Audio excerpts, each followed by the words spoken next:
Welcome to soul services study. Welcome back. 19 test complete हो गए थे अभी तक। 66 बीपीएससी प्रीलिम्स के लिए यह है प्रैक्टिस सेट नंबर 20 और 27 दिसंबर को एग्ज़ाम है। चलिए स्टार्ट करते हैं। तो बिना किसी बकवास के क्वेश्चन नंबर 1 पर आ जाइए। किस अधिनियम के द्वारा बंगाल के गवर्नर को बंगाल का गवर्नर जनरल कहा जाने लगा? प्रश्न इंपॉर्टेंट है। किस अधिनियम के द्वारा, इनमें से किस अधिनियम के द्वारा बंगाल के गवर्नर को बंगाल का गवर्नर जनरल कहा जाने लगा? Regulating act 1773। Option number C है इसका आंसर। तो देखिए, रेगुलेटिंग एक्ट 1773 के द्वारा बंगाल के गवर्नर को बंगाल का गवर्नर जनरल पद नाम दिया गया। मद्रास एवं बम्बई के गवर्नर को बंगाल के गवर्नर जनरल के अंतर्गत कर दिया गया। गवर्नर जनरल की सहायता के लिए 4 सदस्यों वाली, कितने सदस्यों वाली? 4 सदस्यों वाली एक कार्यकारी परिषद का गठन किया गया। इस प्रकार बंगाल का पहला गवर्नर जनरल कौन हुआ? Warren Hasting. तो 1773 के द्वारा बंगाल का गवर्नर जनरल कहा जाने लगा। एक प्रश्न आगे और आएगा, उसमें पूछा जाएगा कि ये जो बंगाल का गवर्नर जनरल है, ये भारत का गवर्नर जनरल कहा जाने लगेगा, वो किस अधिनियम के द्वारा होगा?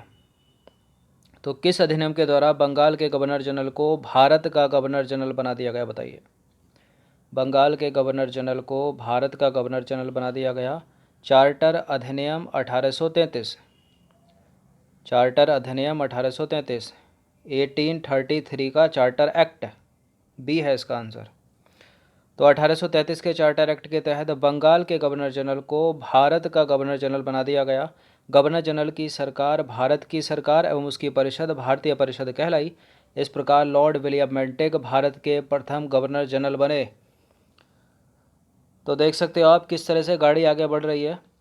1773 का रेगुलेटिंग एक्ट बंगाल के गवर्नर जनरल को बंगाल के गवर्नर को बंगाल का गवर्नर जनरल बनाता है। उसके बाद एक चार्टर आता है 1833 का चार्टर, जो कि तीसरा चार्टर है चार्टर के क्रम में देखा जाए। तो उसमें क्या हुआ? बंगाल का गवर्नर जनरल भारत का गवर्नर जनरल कहा जाने लगा है। अब बंगाल का गवर्नर जनरल कौन बना था? Warren Hasting. और भारत का गवर्नर जनरल कौन बना? Lord William Bentinck. Governor general पद का नाम बदलकर वायसराय कर दिया जाएगा आगे। अब ये किस अधिनियम में होगा? ये होगा भारत शासन अधिनियम 1858 के द्वारा। इसको महारानी विक्टोरिया की उद्घोषणा भी बोलते हैं। तो भारत शासन अधिनियम 1858 के द्वारा गवर्नर जनरल का पद वायसराय कहा जाने लगा, क्योंकि इस अधिनियम के तहत कंपनी के शासन को समाप्त कर दिया गया। भारत का शासन सीधे महारानी विक्टोरिया के अधीन चला गया और गवर्नर जनरल अब सम्राट के प्रतिनिधि की हैसियत से कार्य करने लगा था। क्वेश्चन नंबर 4 का आंसर करिए। तो भारत सचिव की सहायता के लिए 15 सदस्यीय एक परिषद यानी काउंसिल ऑफ इंडिया का गठन किया गया। यह परिषद एक सलाहकार समिति थी और परिषद का अध्यक्ष भारत सचिव को बनाया गया। किस अधिनियम के द्वारा हुआ ऐसा? किस अधिनियम के द्वारा हुआ ऐसा? उसी अधिनियम के द्वारा हुआ जिसका उत्तर अभी क्वेश्चन नंबर 3 का उत्तर था, मतलब भारत शासन अधिनियम 1858 के द्वारा। ऑप्शन नंबर ए है इसका आंसर। क्वेश्चन नंबर 6 पर आ जाइए। किस अधिनियम के द्वारा रेगुलेटिंग एक्ट 1773 में प्रारंभ की गई केंद्रीकरण की प्रवृत्ति को बदलकर विकेंद्रीकरण की प्रक्रिया प्रारंभ की गई? रेगुलेटिंग एक्ट 1773 में प्रारंभ की गई केंद्रीकरण की प्रवृत्ति को बदलकर विकेंद्रीकरण की प्रक्रिया किसमें प्रारंभ की गई? भारत परिषद अधिनियम 1861 में, India council act 1861। Option number C है इसका आंसर। तो भारत परिषद अधिनियम 1861 के द्वारा रेगुलेटिंग एक्ट 1773 में प्रारंभ की गई केंद्रीकरण की प्रवृत्ति को बदल दिया गया एवं विकेंद्रीकरण की प्रक्रिया प्रारंभ की गई। मद्रास एवं बम्बई प्रेसिडेंसियों को विधायी शक्तियां पुनः प्रदान कर दी गईं और इस अधिनियम के आधार पर बंगाल 1862, उत्तर पश्चिम सीमांत प्रांत 1866, पंजाब 1857 में विधान परिषदों का गठन हुआ। क्वेश्चन नंबर 7 पर आ जाइए। भारत शासन अधिनियम 1919 के संदर्भ में निम्नलिखित में से कौन सा गलत है? इस अधिनियम ने भारत में आंशिक रूप से उत्तरदायी शासन की व्यवस्था की शुरुआत की और इस अधिनियम के द्वारा केंद्र में द्विसदनीय व्यवस्था प्रारंभ की गई। इस अधिनियम द्वारा केंद्र में द्वैध शासन की स्थापना की गई। इस अधिनियम द्वारा पृथक निर्वाचन प्रणाली का विस्तार किया गया। बताइए। 1919 के द्वारा देखिए 1919 के द्वारा केंद्र में नहीं बल्कि प्रांतों में जो है द्वैध शासन जो है शुरू हुआ था। ठीक है, तो गलत है, यहाँ पर सी गलत है। तो देखिए भारत शासन अधिनियम 1919 के द्वारा केंद्र में नहीं बल्कि प्रांतों में द्वैध शासन प्रणाली की स्थापना हुई थी। प्रांतीय विषयों को दो भागों में विभाजित किया गया था, हस्तांतरित विषय और आरक्षित विषय।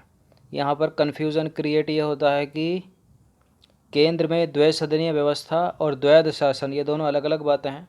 केंद्र में द्वैसदनीय व्यवस्था तो भारत शासन अधिनियम 1919 ने शुरू कर दी थी, लेकिन द्वैध शासन याद रखना ये अलग अलग बातें हैं दोनों। द्वैध शासन जो है वो प्रांतों में शुरू हुआ था, केंद्र में नहीं हुआ था। ठीक है, केंद्र में हुआ था 1935 के अधिनियम में। ठीक है, भारत शासन अधिनियम 1935 के तहत व्यवस्था नहीं थी, प्रांतीय स्वायत्तता की तो थी। प्रांतों में द्वैध शासन की नहीं थी, क्योंकि केंद्र में हो गया था द्वैध शासन, तो 1919 के अधिनियम के द्वारा नहीं उत्तर हमको मिल चुका है अभी है। बाकी संघीय व्यवस्था स्थापित हुई थी, संघीय न्यायपालिका की स्थापना, आरबीआई की स्थापना, ये सभी प्रावधान थे, इम्पोर्टेंट है, पूछ लिए जाते हैं। तो देखिए भारत शासन अधिनियम 1935 के द्वारा, यहाँ भारत सरकार अधिनियम भी लिखा हो सकता है या देवनागरी में गवर्नमेंट ऑफ इंडिया एक्ट 1935 भी लिखा हो सकता है, एक ही बात है। ठीक है, तो 1935 के अधिनियम द्वारा नहीं बल्कि 1919 में की गई। ठीक है, फिर से पढ़ लेते हैं एक बार।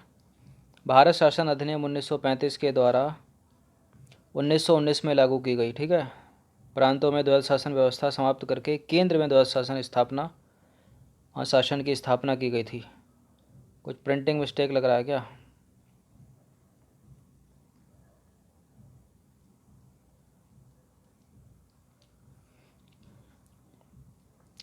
देखिए सिंपल सा है, भारत शासन अधिनियम 1935 के द्वारा प्रांतों में द्वैध शासन की व्यवस्था को समाप्त करके केंद्र में द्वैध शासन व्यवस्था स्थापित की गई थी। ठीक है, ये याद रखिए।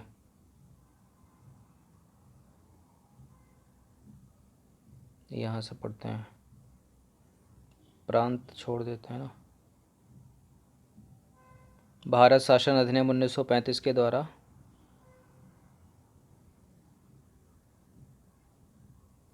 प्रांतों में द्वैध शासन व्यवस्था समाप्त करके केंद्र में द्वैध शासन की स्थापना की गई। केंद्रीय विषयों को आरक्षित एवं हस्तांतरित भागों में विभाजित कर दिया गया। ठीक है, उतना प्रिंटिंग मिस्टेक था वो। क्वेश्चन नंबर 9 पर आ जाइए। भारतीय संविधान सभा जो है एक बहुदलीय निकाय थी, निम्नलिखित में से कौन सा दल उसमें शामिल नहीं था, बताइए।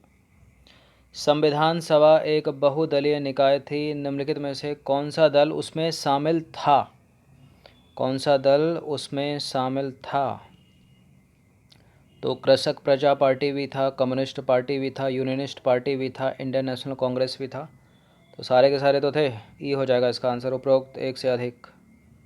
तो देखिए इसमें कांग्रेस एवं मुस्लिम लीग के अलावा इसमें किसमें, संविधान सभा में अन्य छोटे छोटे दल एवं समूह शामिल थे, जैसे कि कृषक प्रजा party, communist party, unionist party आदि। अतः संविधान सभा एक बहुदलीय निकाय थी। क्वेश्चन नंबर 10 पर आ जाइए। निम्नलिखित में से कौन सा एक विकल्प असत्य है? संविधान सभा की पहली बैठक 9 दिसंबर 1946 में हुई थी और इसके अध्यक्ष कौन बने थे? अस्थाई सच्चिदानंद सिन्हा। सही है पहला वाला स्टेटमेंट।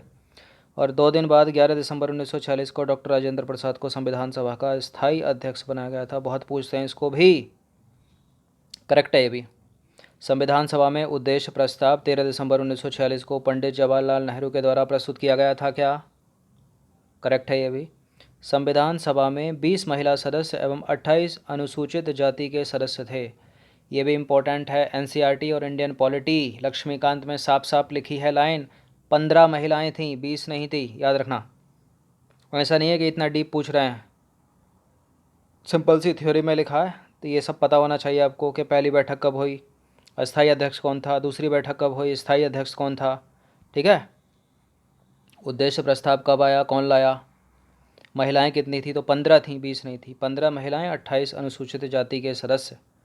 ठीक है, तो कौन सा असत्य हो गया? डी असत्य हो गया।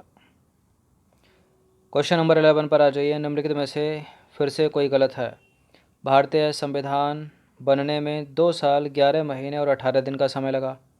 भारतीय संविधान के निर्माण होने तक संविधान सभा की कुल 11 बैठकें आयोजित की गई थी क्या? संविधान सभा ने राष्ट्रगान को 26 जनवरी 1950 को अपनाया था क्या? इम्पोर्टेंट है सारे के सारे।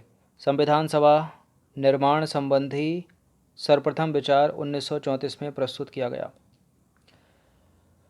कोई गलत लग रहा है इसमें या ई लगाएंगे इसका आंसर? देखिए, पहला तो करेक्ट है। भारतीय संविधान बनने में 2 साल 11 महीने और 18 दिन का समय लगा। और भारतीय संविधान के निर्माण होने तक संविधान सभा की कुल 11 बैठकें आयोजित हुई, ये भी सही है।